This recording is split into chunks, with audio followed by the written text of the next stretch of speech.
Friends, good afternoon. On 23rd February 2021, Honorable Bombay High Court has rendered a judgment which is having utmost importance for those government servants who are facing trial in Session Court under Prevention of Corruption Act. Honorable Justice S.K. Shinde, in a criminal appeal number 1107 of 2004, has ruled that an order granting permission or sanction to prosecute an individual under the Prevention of Corruption Act must demonstrate that the sanctioning authority has applied his mind and not passed the order mechanically. Justice Shinde held that ordinarily the sanctioning authority is the best person to judge based on the investigation report placed before him whether the government employee should or should not be prosecuted under the Prevention of Corruption Act. A prerequisite to provide a safeguard to a public servant against frivolous and vexatious litigation. Indisputably, application of mind on the part of sanctioning authority is imperative, and therefore order granting sanction must be demonstrative of the fact that there had been proper application of mind on the part of sanctioning authority. The court has examined section 19 in bracket 3 of Prevention of Corruption Act, which reads as, notwithstanding anything contained in the Code of Criminal Procedure 1973, no finding, sentence or order passed by a special judge shall be reversed or altered by a court in appeal, confirmation or revision on the ground of the absence of or any error, omission or irregularity in the sanction required under subsection 1, unless in the opinion of the court a failure of justice has in fact been occasioned thereby. Justice Shinde observed that the order of sanction is requisite as it is intended to provide a safeguard to public servants against frivolous and vexatious litigation. However, order of sanction should not be construed in pedantic manner, and there should not be hyper-technical approach to test its validity. Justice Shinde relied on the Supreme Court judgment in case of Ashok Shering Bhutia versus State of Sikkim 2011 for SCC 402, wherein it is held that a defect or irregularity in the investigation, however serious, would have no direct bearing on the competence or the procedure relating to cognizance of the case, as there already has been taken and the case has proceeded to termination. Invalidity of the precedent investigation does not vitiate the result unless miscarriage of justice has been caused thereby. Similar is the position with regard to validity of the sanction. Mere error, omission or irregularity in the sanction is not considered to be fatal unless it is resulted into failure of justice or has been occasioned.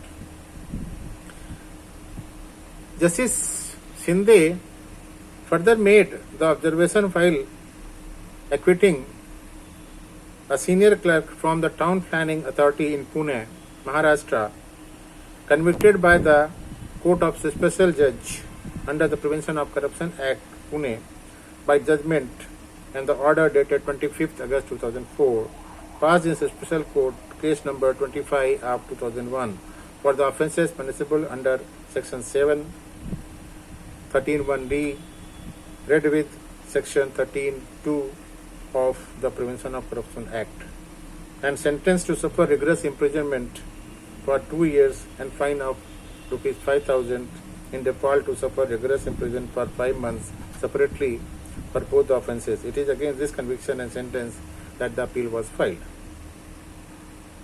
It was a trap case in which the plaintiff was alleged to have accepted an amount of rupees 1,500 as illegal gratification while working as senior clerk in the office of Executive Engineer, Implementation Wing, Town Planning, Yerabada, Pune, for drawing and lodging bills in Treasury relating to arrears of pay due to complainant. The counsel for the appellant contended while arguing that the sanction dated 30th May 2001 granted under Section 19 of the Prevention of Corruption Act was invalid and was not only relatable to irregularities and errors crept in while granting, but it resulted in failure of justice. The counsel would therefore submit that the learned trial court did not appreciate the evidence of the sanctioning authority and earnestly held sanction as valid. He had further submitted that the evidence of the sanctioning authority on the face of it rendered the sanction invalid, and on this ground alone, the trial court ought to have absolved the appellant of all the charges. In support of this contention, the counsel has taken the Honorable Court through testimony of the Director of Town Planning, Maharashtra State, that is, Sanctioning Authority. The prosecution, on the other hand, said that there was no failure of justice and therefore the sanction to prosecute was a valid sanction.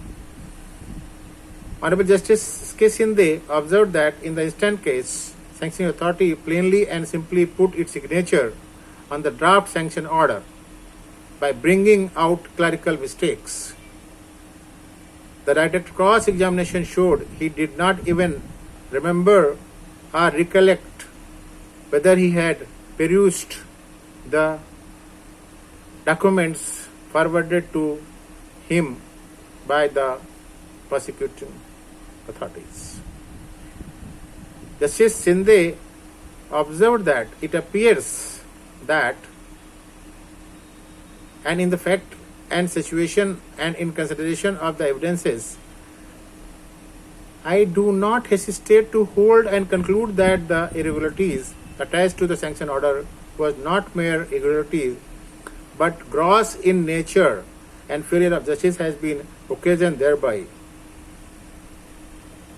The court thus held that directed testimony and sanctioning of the order revealed that on May 9, 2001, Superintendent of Police Anti-Corruption Bureau, Pune, sent the proposal to prosecute the clerk.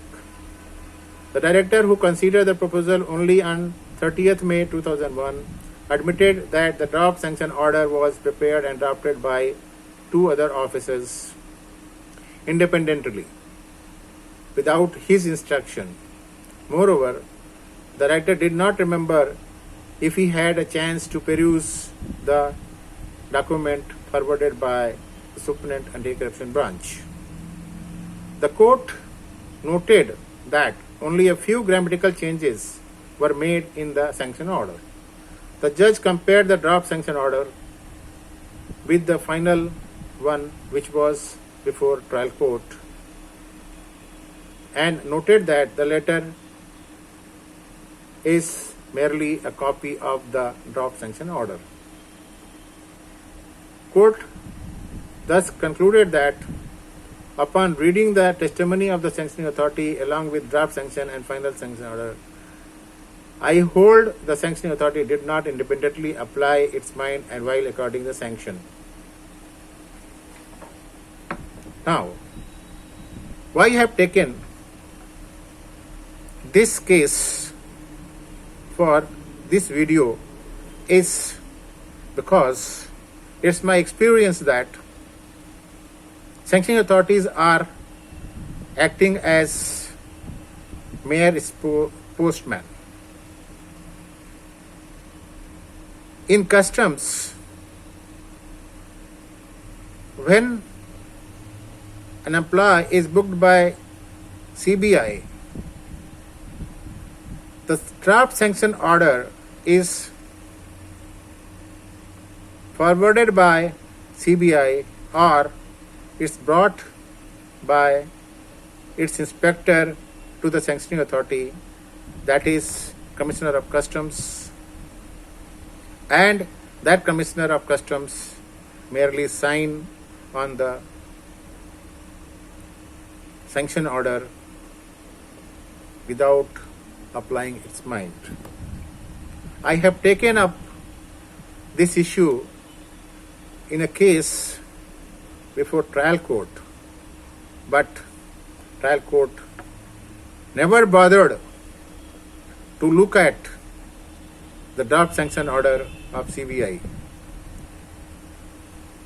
The sanction order was not having the name of the office of Commissioner of Customs, its address, the file number from which the sanction order was issued.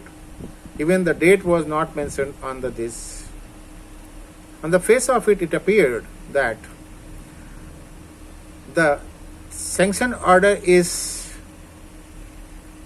verbatim copy of the charge sheet which was filed before the trial court.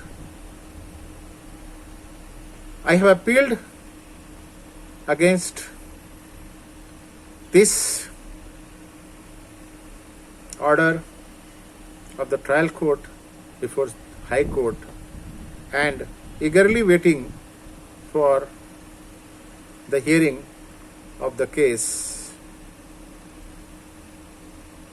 I'm having my finger crossed to see whether the Honorable High Court take into consideration this ground and acquit the appellant in my case. Please read the judgment which is available in the website of Bombay High Court, and if possible keep a copy handy with you, as no one knows when CBI bars into anybody's residence on one pretext or others.